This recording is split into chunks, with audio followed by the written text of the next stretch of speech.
आज आपका रुचि का विषय है या नहीं, लेकिन उस कालखंड की चोट आपकी कलम पर, जुबान पर जरूर थी। जी हाँ,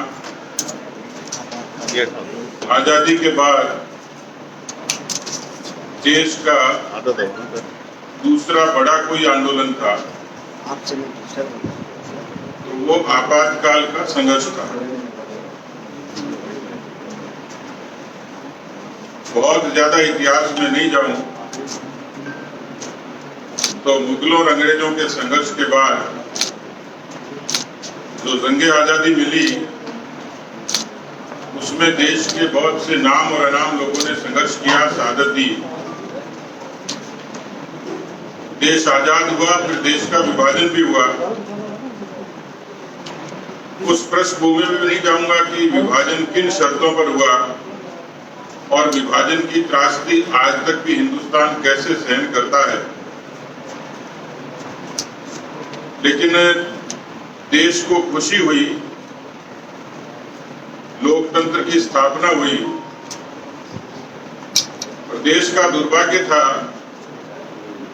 कि उस समय की भोली भाली जनता के बीच में ये मिथक प्रचारित हुआ, देश को आजादी कांग्रेस ने दिलाई, देश पर राज करने का, सत्ता करने का कांग्रेस पार्टी का, कांग्रेस पार्टी में ही एक वंश और खानदान का है। और उसी पारिवारिक विरासत की पृष्ठभूमि में नेहरू जी से चलते चलते इंदिरा जी तक आ गई। इंदिरा गांधी जी के व्यक्तित्व और उनके काम के बारे में इतिहास में बहुत कुछ लिखा गया, पढ़ा गया। मैं उन बातों पर भी नहीं जाऊंगा। आज उसी आपातकाल को 46 वर्ष हो गए और भारतीय जनता पार्टी इसको प्रतिवर्ष आपातकाल के काले दिवस के रूप में मनाती है। कोरोना का कालखंड है, इसलिए स्वाभाविक रूप से संख्यात्मक रूप से कार्यक्रम तो नहीं है, लेकिन इस समय ट्विटर पर एक हैशटैग नेशनल ट्रेंड कर रहा है।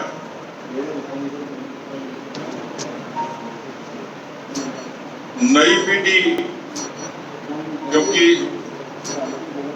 और जल्दी पीढ़ी में परिवर्तन हुआ और दुनिया में भी इंटरनेट और उसके बाद तमाम जिस तरीके की वैज्ञानिक तरक्की हुई, दुनिया में बदलाव आया, तो पीढ़ी भी बदली, हिंदुस्तान में बदली। और ये चर्चा अक्सर चलती है कि हिंदुस्तान की नई पीढ़ी को इतिहास के बारे में किस तरीके से बताया जाए, अवगत करा जाए, ये बहस चलती रही। उसी पाठ्यक्रमों से, पाठ्य पुस्तकों से छेड़छाड़ होती रही। आज भी देश में इस बात की चर्चा होती है कि देश के उस इतिहास को प्रमाणिक रूप से प्रस्तुत नहीं किया गया, पढ़ाया नहीं गया। लेकिन क्योंकि वो ऐसी विकट घड़ी थी जिसपे सीधे सीधे लोकतंत्र पर चोट हुई, जिसके लिए हम सब लोग प्रतिबद्ध हैं। आजादी की खुली सांस, हवा किसको अच्छी नहीं लगती, लेकिन उसी आपातकाल की उस ऐतिहासिक बातों को नई पीढ़ी संज्ञान में जरूर ले। वो किस विचार के साथ आगे जाए, कैसे पढ़े, किसके साथ जुड़े, दीगर बात है। लेकिन भारत के इतिहास की जो गलतियां हुई, मैंने विभाजन का जिक्र किया, विभाजन के बाद की, आजादी के बाद का दूसरा बड़ा आंदोलन, और इसी तरीके से इतिहास की दूसरी बड़ी गलती आपातकाल। और इसी सिलसिले में इस हैशटैग का जिक्र किया और इस बात को आप लोगों के माध्यम से जनता के बीच में प्रमाणिक तरीके से पहुंचाई जाए तो पूरे देश भर में पत्रकार वार्ताओं के आयोजन के जरिए पार्टी अपना पक्ष रखे। क्योंकि आपातकाल के उस संघर्ष में भारतीय जनता पार्टी का पूर्ववर्ती संगठन जनसंघ ये बड़ा घटक और बड़ा कारक था। मित्रों,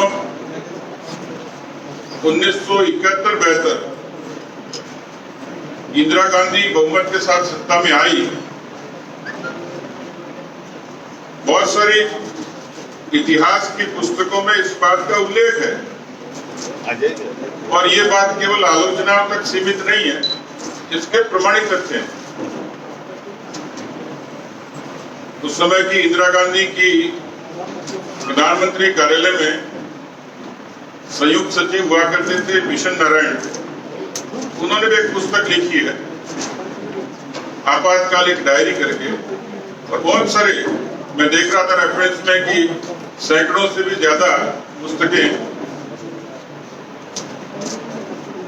अलग अलग रेफरेंसेज में, लेकिन जो लबोलवाब था उसका जो संदर्भ का एक कंफ्यूजन था वो स्पष्ट रूप से इंडिकेट कर रहा था, जिसका मैंने जिक्र किया। और राजस्थान के बारे में इसलिए मुझे बार बार याद दिलाना पड़ता है कि मैं देखता हूं कि मुख्यमंत्री जी अशोक गहलोत जी अपनी बात शुरू करते हैं लोकतंत्र से, नैतिकता से, पर कांग्रेस के आज तक किसी नेता ने आपातकाल के बारे में कुछ नहीं कहा, वो भी लोकतंत्र पर हमले का हिस्सा था।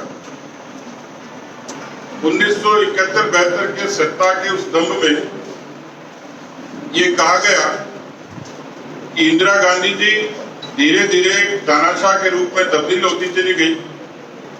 बांग्लादेश की जीत ने उनके अभिमान को बढ़ा दिया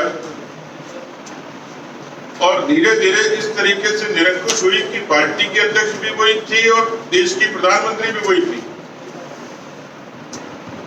कालांतर में ये हुआ कि देश में उनके नेतृत्व में भ्रष्टाचार ने महामारी का रूप लिया, सत्ता निरंकुश हो गई।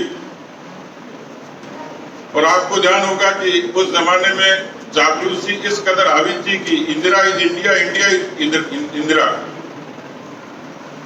ये सब बातों का उल्लेख प्रमाणिक रूप से उस समय के संदर्भों में लिखा गया, बताया गया। मैंने आपातकाल देखा तो नहीं, लेकिन पार्टी के सीनियर लोगों से सुना है। 1971 से उस कालखंड के बीच में धीरे धीरे संवैधानिक संस्थाओं को दुरुपयोग शुरू हुआ, सरकारी एजेंसियों का दुरुपयोग शुरू हुआ और देश में एक अराजकता की स्थिति बनी। और अराजकता इस कदर बनी कि 12,000 हड़तालें, स्ट्राइक्स केवल मुंबई में हुई उस कालखंड में। उसी कालखंड में 74 में गुजरात में अहमदाबाद और मोरबी में इंजीनियरिंग कॉलेज के छात्रों की मेस की बढ़ोतरी हुई फीस की, तो गुजरात के उन विद्यार्थियों के आंदोलन की परिणति इस रूप में हुई कि उस समय के गुजरात के मुख्यमंत्री चिमन भाई पटेल को छात्रों के आंदोलन के सामने विवश होकर इस्तीफा देना पड़ा। वहां जब चुनाव हुए तो कांग्रेस को शिकस्त खानी पड़ी। ये इंदिरा जी की पहली हार थी। उसी दूसरी तरफ बिहार में भी भ्रष्टाचार, बेरोजगारी और शैक्षणिक व्यवस्थाओं को लेकर वहां के अनेक छात्र नेताओं ने, छात्र संगठनों ने छात्र संघर्ष समिति बनाई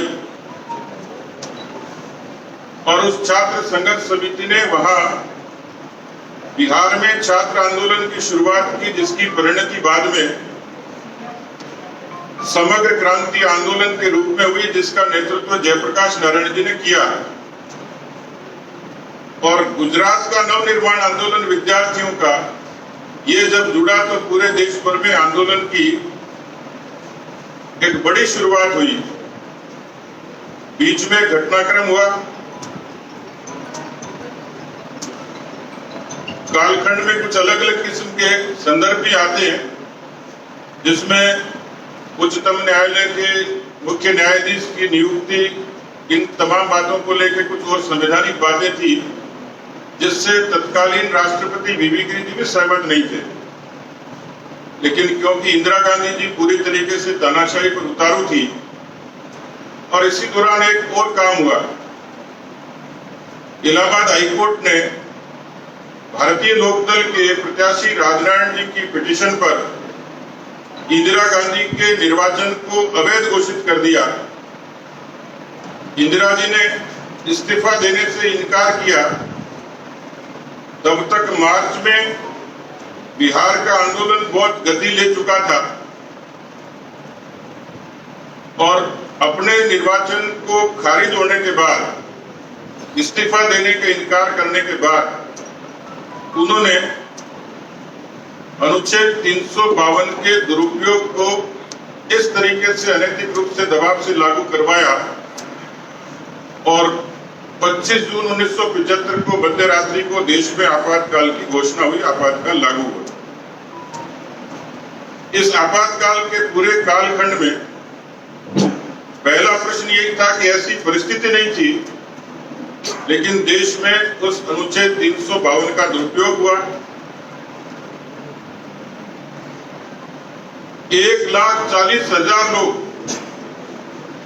ये जेलों में ठूंस दिए गए।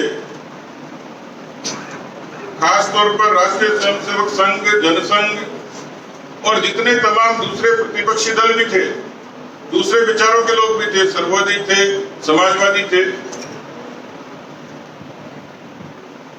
उस समय के लोग इस बात का उदाहरण देते हैं कि जेलों की दशा जंगल की तरह हो गई थी और किस कदर उनको ठूंस दिया गया था, कितने अत्याचार हुए थे। मित्रों, आज भी वो लोग, उनको कहा जाता है लोकतंत्र सेनानी, उनसे यदि आप सुनेंगे तो कई परिवारों पर इतनी विकट समस्या आई, इतने अत्याचार हुए जैसे अंग्रेजों ने, मुगलों ने भी नहीं किए। पराकाष्ठा थी देश में। और उस पूरे कालखंड के दौरान जिस भीषण चुनौती का सामना हिंदुस्तान की जनता को करना पड़ा, 83 लाख लोगों की जबरन नसबंदी की गई। मैं यहाँ उस नारे का उल्लेख तो नहीं करूंगा, लेकिन मैं 9 साल का था, मैं सुनता था नसबंदी के 3 दलाल, ये नारे लगते थे। ये देखो इंदिरा की खेल, खा गई राशन, पी गई तेल। देश में जनज्वार था और इस आपातकाल के उस संघर्ष में यदि आज का नौजवान पढ़े तो उसके रोंगटे खड़े हो जाएं कि उन परिवारों की इतनी विकट स्थितियां थी। परिवार अवसाद में चले गए, दुनिया से चले गए परिवार के मुखिया। ये इस तरीके का पूरा दृश्य भारत की उस समय समाज और राजनीति में मुखर हुआ। लेकिन जब आंदोलन प्रचंड हुआ तो 1977 में उसी इमरजेंसी को वापस लिफ्ट करना पड़ा, उठाना पड़ा, क्योंकि देश में आपातकाल में लोग भीतर से संघर्ष कर रहे थे, लेकिन बाहर भी बहुत बड़ी संख्या में नौजवान उस आंदोलन की अगुवाई कर रहे थे। आज उसी आपातकाल को 46 वर्ष हो गए। 46 वर्षों की इस यात्रा में कांग्रेस को फिर से सत्ता मिली,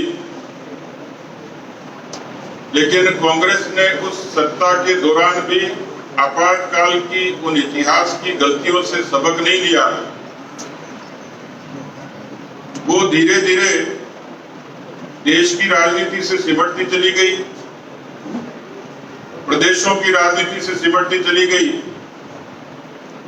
लोकसभा में प्रतिपक्ष के दल की भूमिका जितनी संख्या उनके पास नहीं रही और कुछ प्रदेशों में वो रीजनल पार्टी की तरह हो गई। कुछ प्रदेशों में जहां सत्ता में थी वहां 0 पर सिमट गई और चंद प्रदेशों में काबिज है, लेकिन काम के तौर तरीके उसी किस्म के हैं जहां संस्थाओं का दुरुपयोग, दमन, प्रतिशोध, विद्वेष।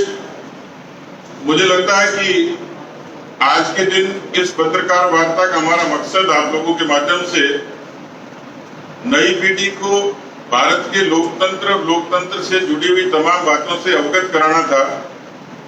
इसी में एक रेफरेंस आता है, संदर्भ आता है कि जब बातचीत की जाती है लोकतंत्र की, तो मैं पढ़ रहा था कि अनुच्छेद 356 का दुरुपयोग भारत की राजनीति में सर्वाधिक बार किया गया हो वो 100 से भी ज्यादा बार कांग्रेस पार्टी के शासन में उसका दुरुपयोग हुआ। तो राजस्थान की कांग्रेस पार्टी, हिंदुस्तान की कांग्रेस पार्टी इस बात से और इस जुर्म से, इस आरोप से इस देश की राजनीति में जब तक अस्तित्व में रहेगी तब तक कभी भी उससे बच नहीं पाएगी। और इसलिए हम लोगों ने एक मर्यादित तरीके से जन जागरण के उद्देश्य से आज ये सभी पत्रकार वार्ताएं प्रदेश के और देश के हिस्सों में आयोजित हो रही हैं। सोशल मीडिया के जरिए भी हम इसको पहुंचाने की कोशिश कर रहे हैं ताकि नई पीढ़ी आधुनिक भारत के इस इतिहास को ठीक तरीके से समझ पाए, सीख पाए, सुन पाए। बहुत बहुत धन्यवाद। ये सतीश जी भाई साहब, आप आपातकालीन की बातें कर रहे हैं। अभी भी देखा जाता है कि जो भी पार्टी की सरकार होती तो अघोषित आपातकालीन जनता अभी भी भुगत रही है। इसके ऊपर क्या कहें? अभी नहीं कहेंगे इस पर कुछ। सतीश जी, यह सवाल था कि कल रोहिता शर्मा जी को किया गया है। आज आपातकाल पे सवाल, उसके लिए हमारे प्रवक्ता खूब अलग अलग बयान देते ही कहते हैं। आज मैं इसमें सीमा में रहूंगा। आपको लेकर भी देते हैं उन्होंने, आपको लेकर कोई नहीं, कोई किसी को लेकर दे सकता है। बयान के लिए अभिव्यक्ति की आजादी है। हेलो, शिशुपाल की संख्या तो बता दो भाई साहब कि राजस्थान भाजपा में शिशुपाल कितने हैं? आपको अलग से बताऊंगा।